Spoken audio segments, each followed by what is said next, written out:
Rose McGowan has put Oprah on blast. He seemingly suggested in the caption that Oprah knew the Hollywood producer was mistreating women. And if we make this just about Harvey Weinstein, then we will have lost this moment.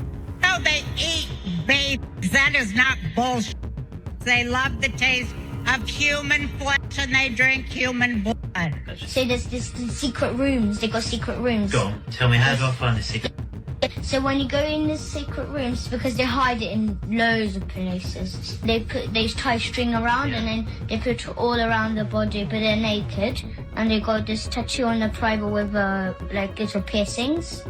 So in worshiping the devil, participated in human sacrifice rituals and cannibalism. The ritualistic behaviors, the putting girls in the suitcases. Yo, so why am I hearing that Oprah had a school for girls and one of them went missing?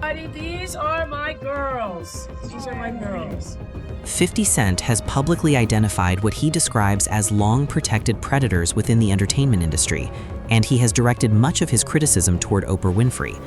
For some time now, he has questioned why certain powerful figures have seemingly escaped accountability, while victims connected to Jeffrey Epstein allege they were silenced. He is now drawing a direct line between that culture of protection and some of the most prominent names in show business. This development follows closely on the heels of 50 Cent's announcement that he is considering producing a documentary about JayZ, whose name surfaced in recently declassified Epstein files.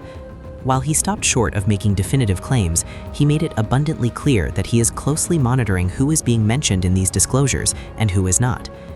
Adding further tension to the situation is the fact that Oprah Winfrey's name has also appeared in Epstein-related documents. While this alone does not constitute evidence of wrongdoing, it does raise legitimate questions about the nature and extent of those associations. It is worth noting that the relationship between Oprah and 50 Cent has been contentious for years. The public is now eager to understand precisely whom 50 Cent is referring to when he speaks of protection at the highest levels, and what specifically he believes Oprah may have concealed. Let us examine the details. As well, a dog and a cat with interesting names, to say the least. Yeah. That's Oprah. That's Oprah. Okay. Named after the Oprah, and your cat's name is? And Gail. Gail, okay, Gail. JayZ is invariably the first name raised in this discourse. The rivalry between JayZ and 50 Cent is well documented and long-standing. The recently released Epstein documents reveal that JayZ's name appears in an FBI crisis intake report dated 2019, which functions essentially as a tip line record. An anonymous individual alleged that in 1996, they awoke in what they believed to be Epstein's residence, alongside JayZ and Harvey Weinstein. For some observers, JayZ's appearance in anything connected to Epstein does not come as a surprise. They point to his well-known associations, most notably with Sean Diddy Combs. As is widely known, 50 Cent subjected Diddy to relentless public ridicule following his legal troubles. He did not merely post jokes online, he went so far as to develop a full documentary on the subject, which speaks volumes about how seriously he regards these industry issues. Yet even since Diddy's incarceration, JayZ has remained notably silent on the matter. Given their years of close association, that silence has struck many observers as conspicuous. There is more to consider. Long-standing allegations suggest that JayZ began his relationship with Beyoncé when she was still a minor. There are also claims regarding a previous involvement with Foxy Brown when she was just 16 years old. These are allegations and speculations that have circulated for years. They have consistently been denied or dismissed, yet they have never entirely dissipated. Then there is the unresolved matter surrounding Kathy White, whom some online commentators claim was pregnant with JayZ's child prior to her tragic passing.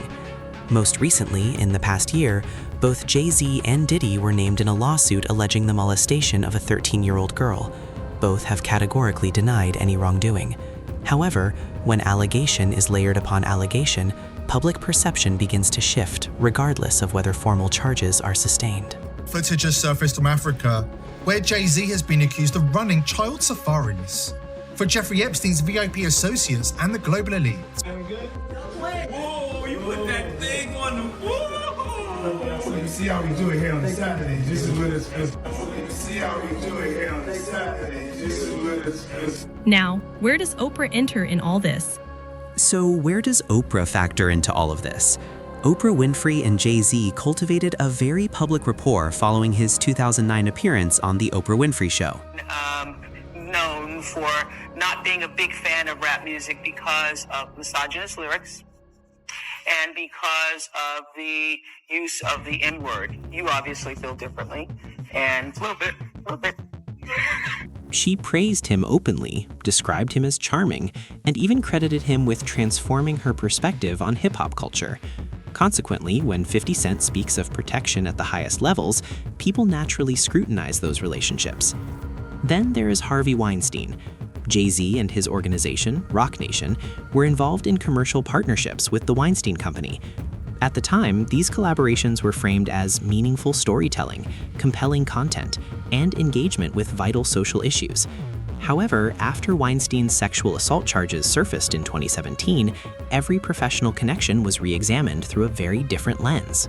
JayZ and Beyoncé's home searched amidst recent allegation. Tonight, the Department of Justice releasing their final batch of files. And the millions of newly released Justice Department records connected to the late convicted senator Jeffrey Epstein. They include Epstein's messages with powerful men.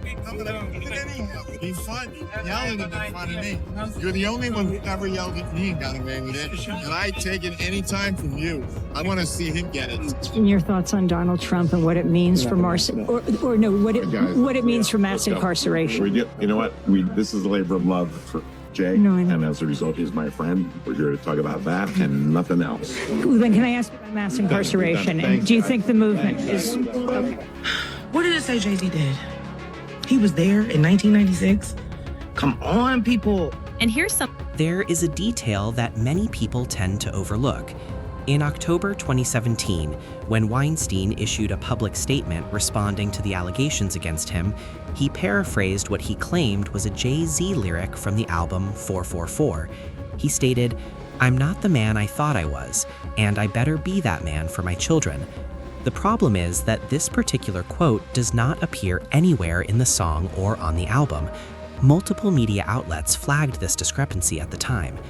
So here we have Weinstein invoking JayZ's name in the midst of a major scandal, misquoting him and dragging him into a public apology that was already disintegrating. When the charges against Weinstein became public, Oprah, who had also maintained a publicly warm relationship with him, described the moment as a watershed moment. Consider the implications of that phrasing. A man facing dozens of severe accusations, and the terminology employed was watershed moment.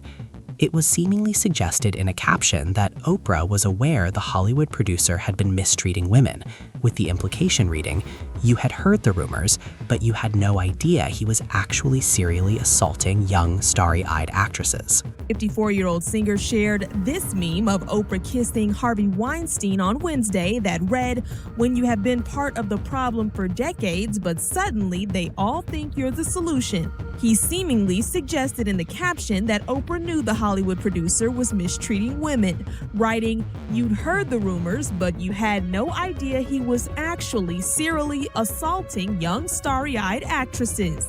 The public did not receive that response favorably. To many, it resembled damage control.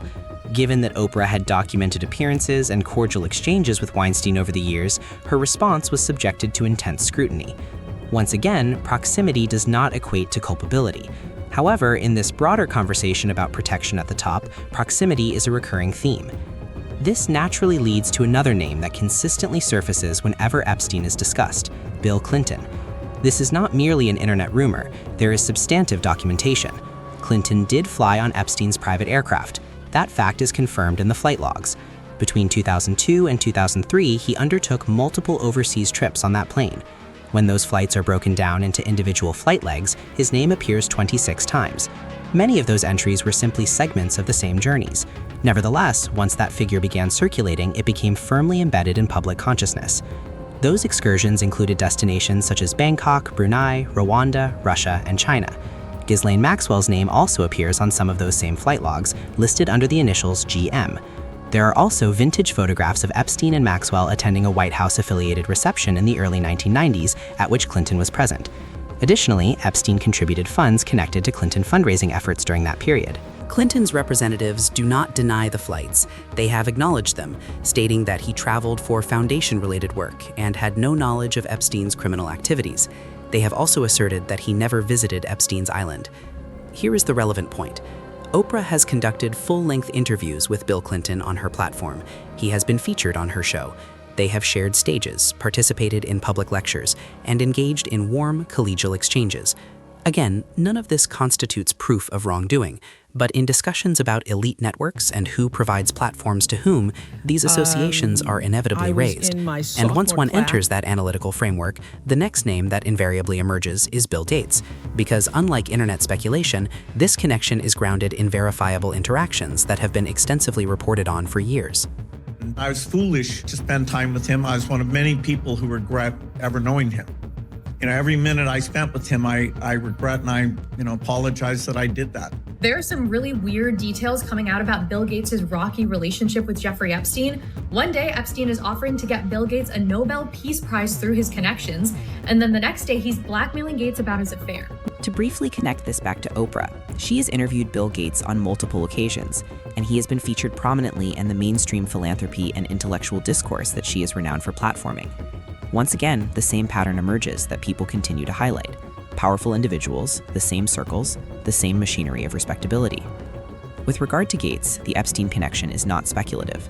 Gates has acknowledged meeting with Epstein on multiple occasions between 2011 and 2014, including visits to Epstein's Manhattan residence. Gates' consistent position has been that these meetings pertain to philanthropy, global health initiatives, fundraising strategies, and social dinners.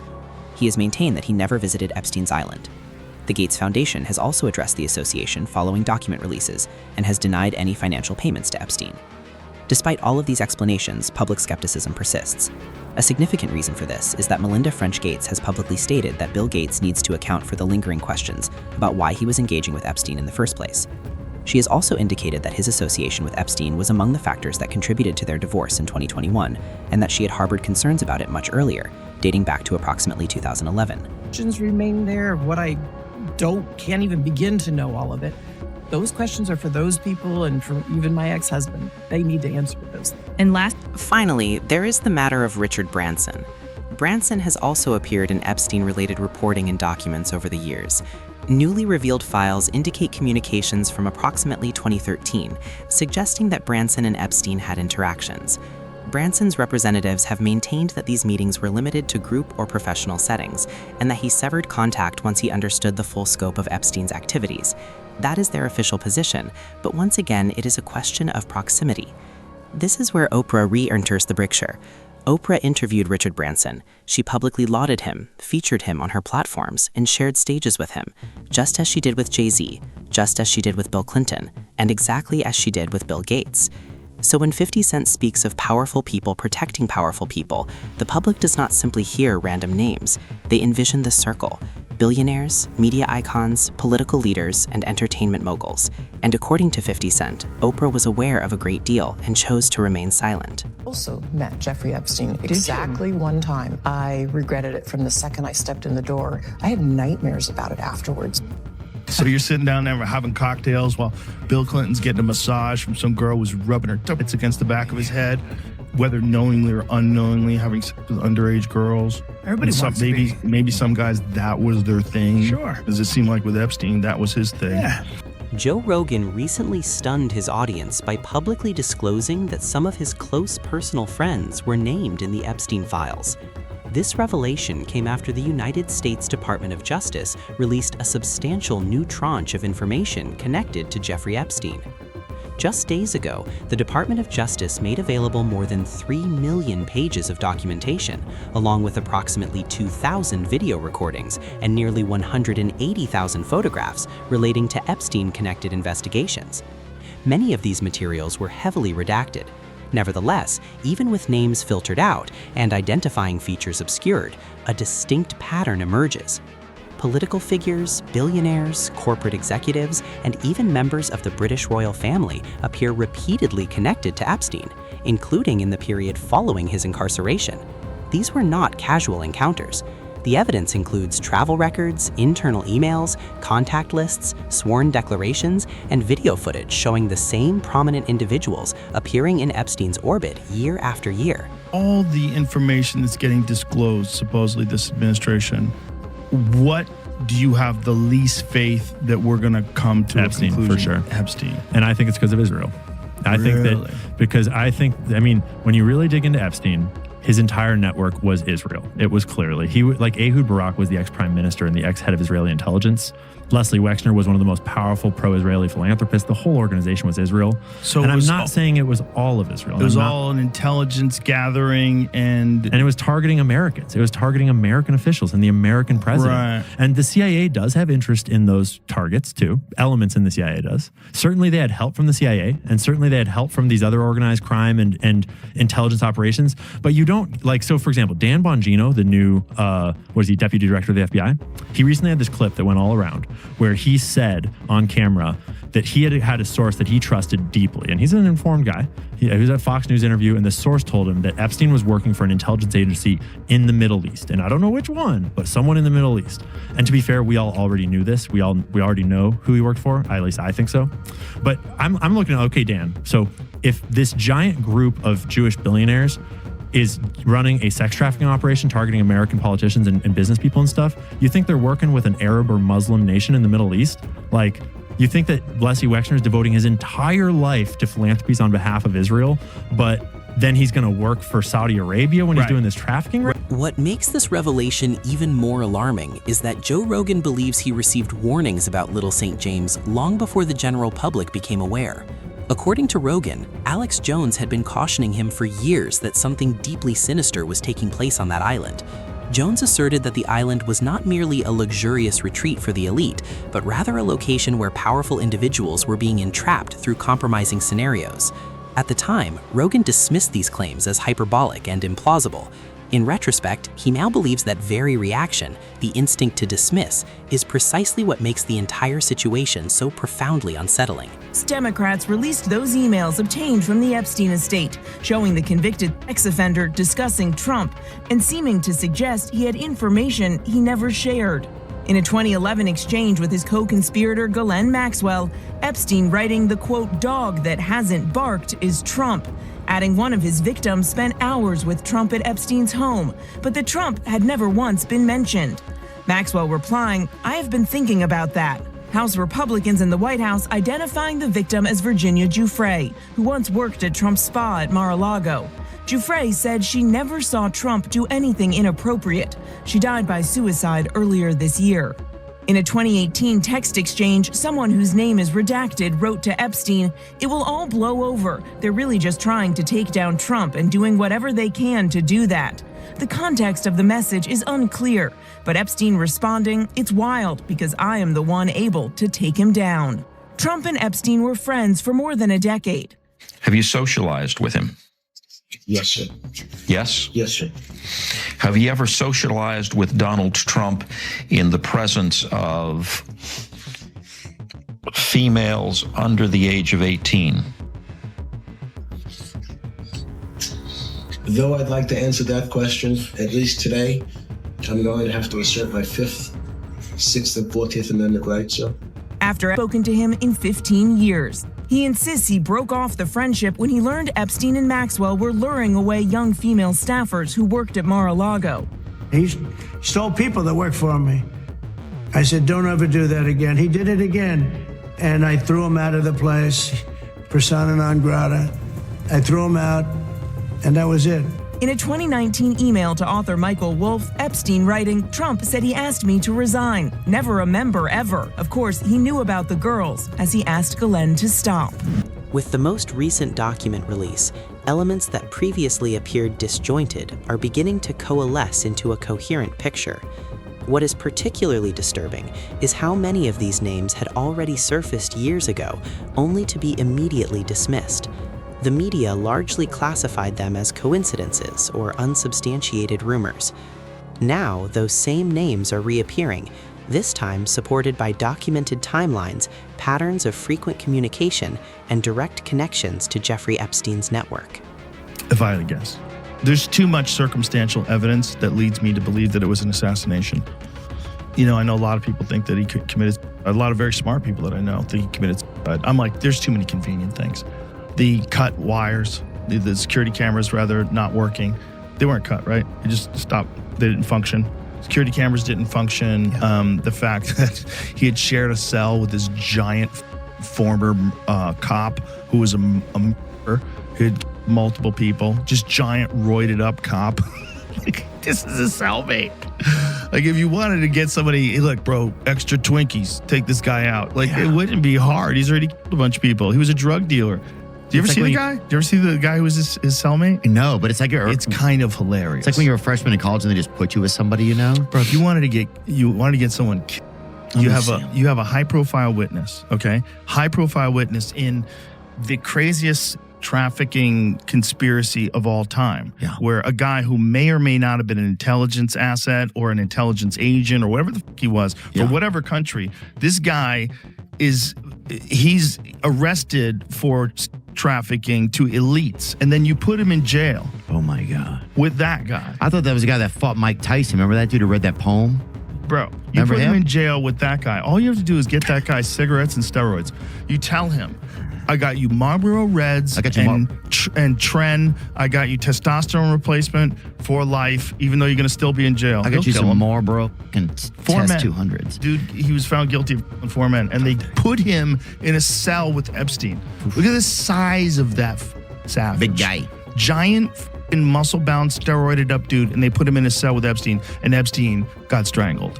Epstein might have been. Not Sherlock Holmes, but I think there might be a connection there. Epstein was probably trying to slurp him. I bet that dude was such a pervert, dude. Well, if he didn't kill him, then somebody. I bet he was such a pervert. I think somebody. Retired Westchester cop charged with and cocaine deal after bodies dug up on his property. Bro, he buried them in his backyard. Yeah. That's a crazy motherfucker. Or that's a good gardener. One of the most controversial names to emerge from the files is Bill Gates. The documents contain a photograph of Gates alongside a woman whose face has been redacted. There are also reportedly emails between Gates and Epstein that allegedly discuss Gates's desire to conceal a sexually transmitted infection from his wife, following encounters purportedly involving young Russian women. Once these emails became public, Gates swiftly refuted the allegations, characterizing them as absurd and inaccurate. He suggested that Epstein was attempting to damage his reputation, and referenced a 2013 email in which he claimed Epstein falsely accused him of attempting to deliver medications to Melinda Gates. However, this is precisely where Joe Rogan contends that the narrative does not hold together. If Epstein was blackmailing these individuals, why did they continue meeting with him repeatedly? And how did he maintain such effortless access to some of the most powerful people in the world? Rogan believes there is a far more significant explanation behind all of it.